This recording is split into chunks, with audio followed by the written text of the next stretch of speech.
Hola a todos, soy Mónica Hacha, dietista, nutricionista y tecnóloga de los alimentos. Hoy vamos a ver qué es y por qué se hace la recarga de glucógeno.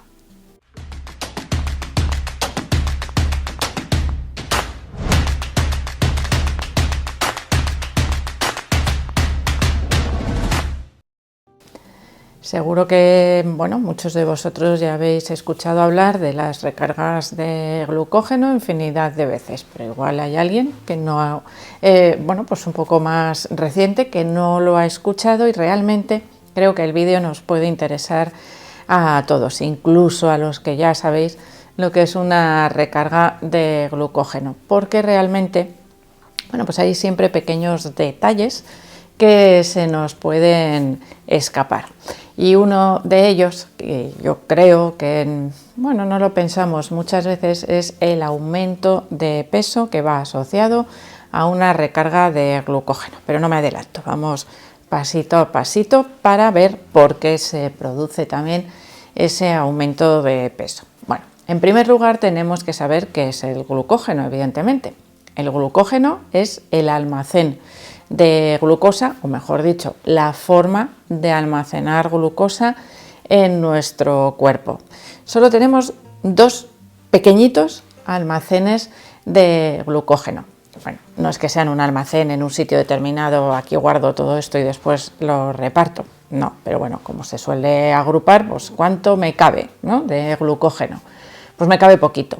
A nivel hepático, en el hígado, hay un pequeñito depósito de glucógeno, unos 100 gramos aproximadamente, 100, 200 máximo, que nos sirve como, vamos a decir, energía de rescate o energía de emergencia para el cerebro, para mantener nuestras funciones vitales. A nivel muscular tenemos también otro depósito de glucógeno que es un poquito más grande, podríamos decir que entre 400 y 500 gramos, que no es que esté aquí en un músculo, es que está repartido por nuestra masa muscular. ¿Para qué? Para favorecer o mantener, mejor dicho, la contracción muscular, tratando de mantener el rendimiento. Es decir, ese glucógeno muscular no es la primera energía que se utiliza, sino que es, vamos a decir, como si fuese la reserva de la gasolina del coche. Cuando se está acabando, tengo un poco más, mientras repongo, mientras vuelvo a llenar el depósito. ¿Qué ocurre? Que si yo tengo una competición o estoy entrenando, ese glucógeno en algún momento se va a utilizar. Bueno, no siempre, porque si yo tengo una buena reposición intraentrenamiento, lo que va a utilizar mi cuerpo va a ser eso que estoy reponiendo, que es lo que está circulando por la sangre, ya que extraerlo del depósito cuesta un poco más de trabajo. Por eso os digo que si tenemos una buena reposición, se mantiene hasta el final de la competición o del entrenamiento. ¿Y qué suele ocurrir en los finales de competición? El sprint final, es decir, necesito más energía y en ese momento ya no repongo, porque si me pongo a comer me paro. Por lo tanto, es algo que me interesa mantener al máximo hasta el final de esas competiciones. Y aquí algo ya podemos ir vislumbrando, ¿no? ¿Qué tipo de deportistas necesitan o se benefician más de esas recargas de glucógeno? Pues evidentemente los deportistas de resistencia, los que tienen entrenamientos con una cierta duración y cierta intensidad, ya que son los que más se van a beneficiar de disponer de esos depósitos bien llenos. ¿Por qué digo esto de bien llenos?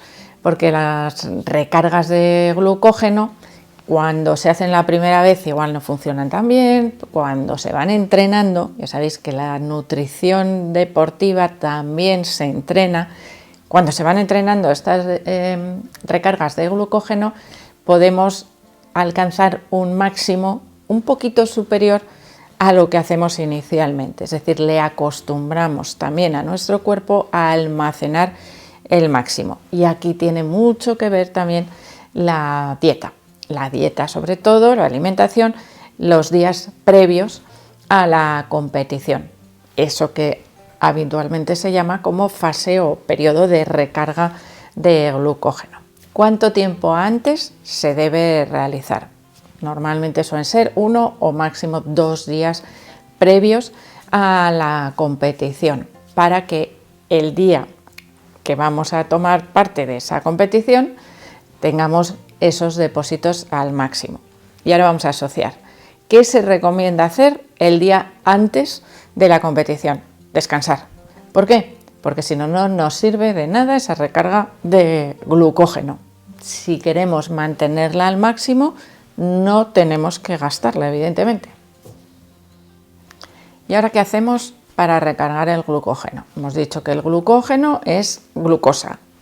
Vamos, partimos del consumo de alimentos ricos en glucosa para conseguir que se almacenen en forma de glucógeno. Por lo tanto, 1 o 2 días previos a la competición aumentamos el consumo de hidratos de carbono, es decir, de hidratos de carbono de absorción fácil, rápida, o bueno, media por lo menos. Es decir, aumentamos consumo de arroz, pan, pasta, algo que para muchos deportistas puede ser como un alivio, ¿no? Puedo comer todo lo que quiera, porque además vamos a decir que una de las pegas que tiene la recarga de glucógeno es que hay que comer de manera abundante, hay que comer varias veces al día, más veces al día, para repartir ese consumo y que se vaya favoreciendo también su almacenamiento. Si lo mandamos todo de golpe, es decir, venga, me pego una cenota de pasta el día antes y con eso recargo, pues no del todo. Por lo tanto, es mejor tener en cuenta que a medida que vayamos consumiendo esos hidratos de carbono, también vamos mejorando ese almacén de glucógeno, ese depósito de glucosa a nivel muscular, principalmente, que es el que más nos interesa. ¿Por qué? Porque, como os he dicho, el glucógeno hepático no se utiliza para la contracción muscular, sino que el que se utiliza es el que se almacena a nivel muscular y es el que tenemos fácil acceso.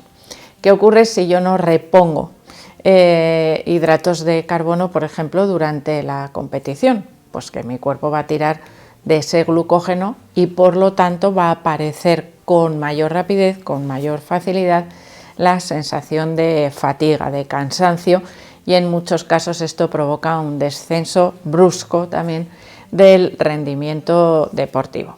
Bueno, a lo que iba contando es de los 2 días previos, o 1 o 2, de recarga de glucógeno. A veces se hace un poco difícil o durillo para algunas personas comer semejante volumen de pasta. Estamos hablando como entre 8 y 12 gramos por kilogramo de peso. A nivel de proteínas nos quedaríamos igual, pues entre 1,6 y 2, o incluso podríamos decir 2,5 en algunos casos de consumo de proteínas, y muy importante, reducir el consumo de grasas y de fibra, que no quiere decir eliminar, pero sí reducir. Es decir, ese arroz, esa pasta, ese pan que vamos a consumir deberían ser blancos, no integrales.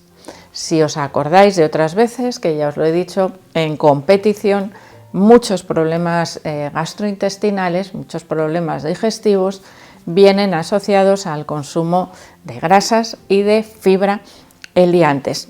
¿Por qué? La grasa ralentiza el proceso de digestión.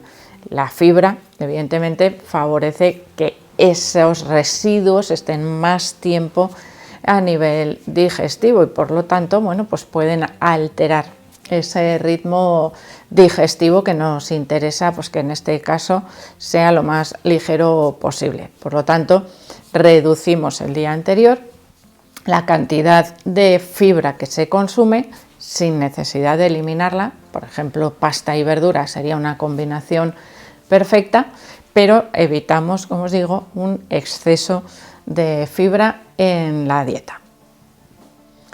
¿Y por qué os he dicho al principio del vídeo que aumenta el peso cuando hacemos recargas de glucógeno? Y me diréis, ahora claro, pues porque me he puesto tibio de pasta.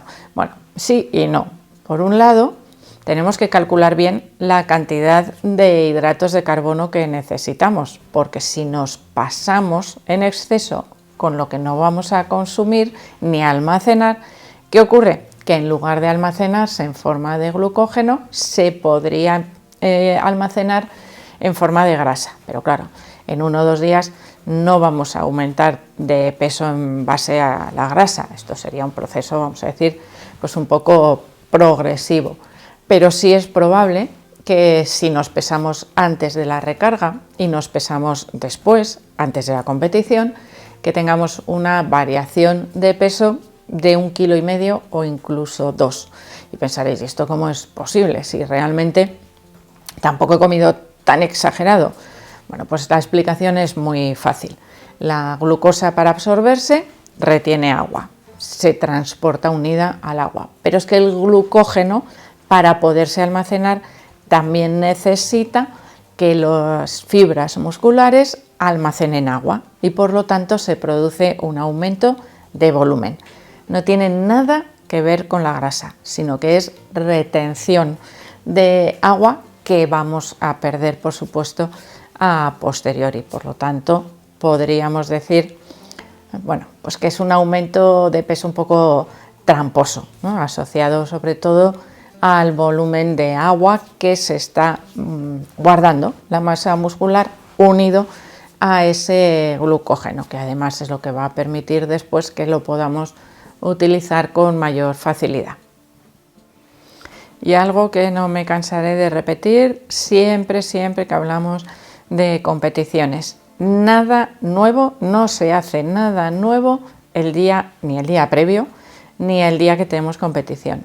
Lo primero que os he dicho al comenzar el vídeo es que la recarga de glucógeno se entrena días previos o en entrenamientos previos, esos que sean lo más parecido posible a una competición. ¿Por qué? Pues porque cada cuerpo reacciona de manera diferente y está muy bien saberse la teoría.